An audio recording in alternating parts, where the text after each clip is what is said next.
Hello and welcome to this week's video. My name is Anuska Taylor. So great to have you here as always. And just a quick reminder, if you have not subscribed to my channel yet, I really appreciate it. It makes such a difference to getting my videos out to more people. But today I am talking about what you as a speaker can learn from singers. And before you switch off this video, I promise you this is not going to be a singing lesson, but there's some really important tools we can learn from singers and bring them into our speaking to make it far more engaging and powerful. So for those of you who don't know me, I started my teaching career as a singing teacher, and this was nearly 15 years ago now. And it's really been in the last sort of 5 or 6 years that I've more solely concentrated on speakers. So I've done a lot more training around the speaking voice, but I'm also a professional singer, and I have a new single coming out on the 16th of June, but that's not what this video is about. But my point is I live between the two worlds. So I know intimately both sides of the fence, the singing and the speaking side.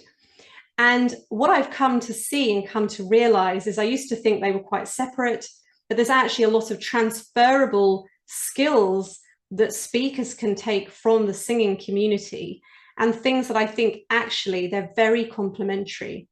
I think a lot of speakers, particularly if they don't perceive themselves to be musical, they think their singing voice is over here and I'm not a singer, so I don't need to worry about that. And then my speaking voice is here, so let me just deal with that. But I'm here to really tell you it's the same voice. There are, of course, differences between singing and speaking. The main ones being singing is just more demanding, more pitch variation, more dynamic variation, more sustain on notes, vibrato, that kind of thing. But we're still dealing with the same instrument, same larynx, same lungs, same vocal tract, same body, same. We don't have separate larynx for speaking. So it's all the same.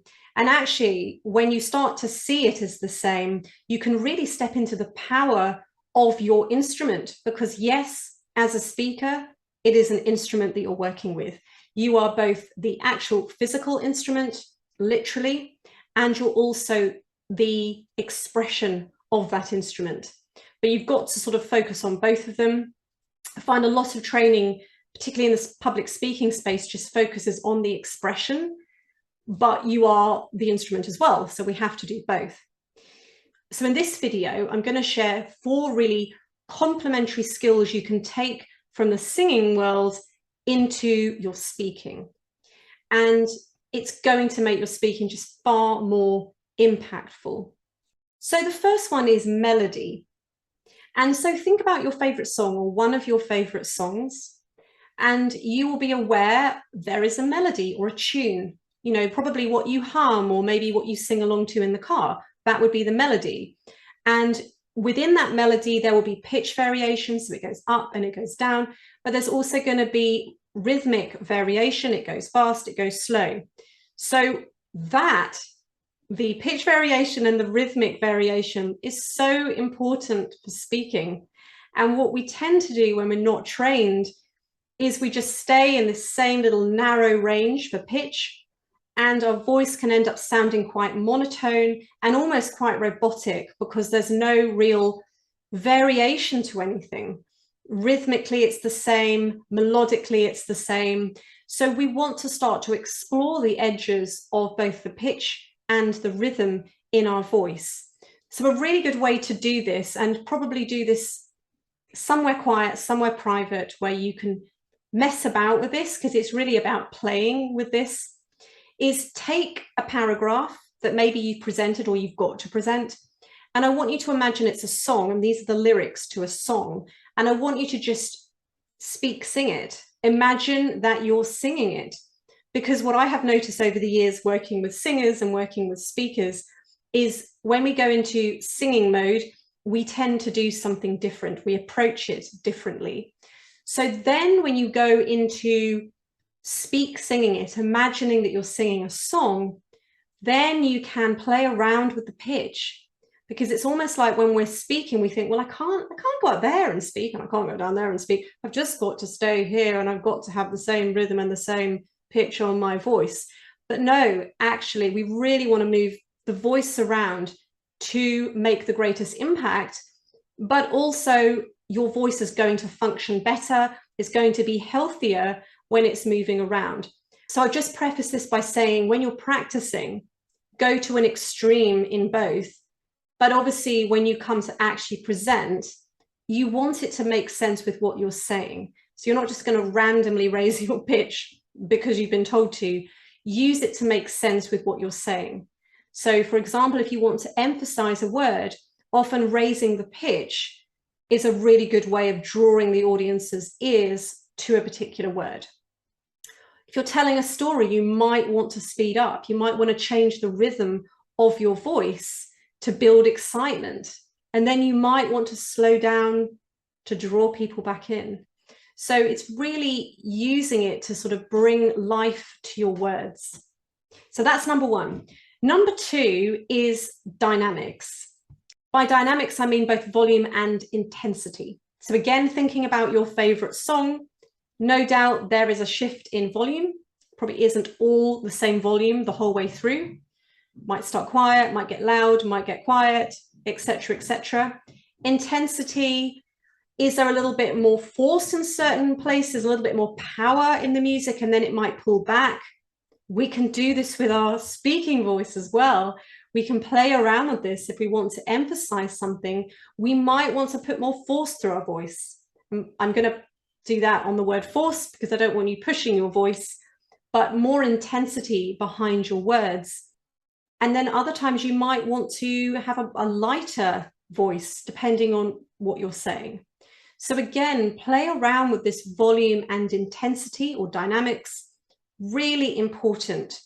And you will be hearing this all the time when you listen to the radio, you listen to your favorite music on whatever streaming platform you listen to music on. It's just all there. It's just whether you've ever paid attention to it. So that's melody that we can think of as pitch and rhythm, and dynamics that we can think of as volume and intensity. So number three is connection to the emotion. And I've done other videos on this because it's almost like, I find just as a singer, there's just an expectation that you connect emotionally to what you're singing. And if we don't connect emotionally, people probably won't really engage with the music. And of course, there are people that will sing and it's just very mechanical, but actually the people that you like listening to, no doubt, connect to what they're singing to. For some reason, when we come to speaking, we're afraid to connect emotionally to what we're speaking about. So we really put the brakes on emotionally when we speak, even though we like it when people connect emotionally to the people we listen to, but we find it often quite challenging within ourselves. So where can you start to, in your speaking, connect to the passion, the emotion in what you're talking about? And passion doesn't have to just be love and joy. Passion could be anger, could be frustration, it could be anything where there's a sort of strong emotion. So can you start to connect to that in your speaking? Because that will have an immediate impact on your voice. And great speakers connect emotionally to their words, which is probably why you like listening to certain people speak. So number four is projection and power. And one of the things that great singers learn how to do is to amplify their voice without straining. What happens often with speakers is, because mostly people are not trained when they're doing public speaking, they try and push their voice out, or they rely on a microphone, but the voice is still strained, but it's now being strained through a microphone. But what you learn as a singer is how to really maximize this resonance in the voice. Now, if you are not sure what resonance is, I actually did a video earlier this week or last week. My last video was all about resonance, probably one of the most important things you can learn as a speaker. But what I'm saying here is it's something that is a necessity as a singer to understand this, because otherwise you're just going to be in a world of pain because your voice is just going to pack up, it's going to crack, it's going to get tired, you're going to lose your voice. You're always trying to push your voice out to get your singing voice out. But we want to learn those skills as a speaker because not only can we project more easily, we get more power in the voice, and we just can make more impact. Our voice has more presence when there's a natural amplification that we are tapping into, which is available to us all, whether we're a speaker or a singer, because it's the same instrument.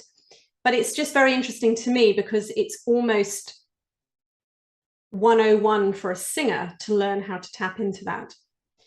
So I hope this has helped. Go away and just practice it. And I say this to people all the time. It's like, you have to just play with this. Go somewhere private, record yourself, play around with pitch, play around with volume, intensity, rhythm. And in terms of the resonance, the last one, that is a skill that you kind of have to learn. As I said, my last video from last week is all about that. But if this is something that you are serious about, of course, you're very welcome to come and work with me. I'll put the links below if you'd like to find out more about working with me, because that is something that's going to be quite challenging to learn without some training, but not impossible, but it is very difficult to do by yourself. And the final one is the emotion and passion, which is really just allowing yourself to connect to your words. There's always an emotion there, whether it's joy and passion and excitement, or whether it's sort of anger and frustration and sadness or whatever. There will always be something there that you can tap into. But the more you can tap into that, the more engaging and interesting your voice is going to be.